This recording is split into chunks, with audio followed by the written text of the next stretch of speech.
When I was at school, when I was 16, my school organised for me to have a pen friend named Victoria. And as it turns out, at the time she was based in the refugee camp of Goma. And all I knew of what was happening in Rwanda was what was being reported on the news in France at the time. But for the summer of 1994, we corresponded, exchanged some letters as normal pen friends do. And one day she wrote to say she was being moved and she'd be in touch as soon as they'd been moved, and I never heard from her again. 7 years later, I came to the UK and I joined the writers group. And the character of Victoria kept propping into my writing in poems, in short stories. And at the time, serendipity, one of the ladies on the group with me was someone who worked for NGOs who had just returned from Rwanda.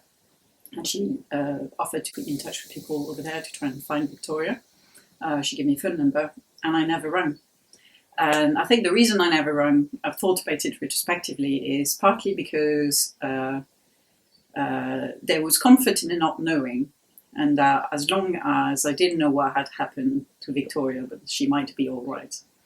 And also I felt I had very little to go on because all I had was a first name and some children's letter, and the fact that at the time she was cared for by a Socialist nun. And I didn't feel that was enough to find a single individual. So I left it, and then life went on, and I stopped writing for a little while. I had a child, and in 2019 I decided to do a master's in creative writing.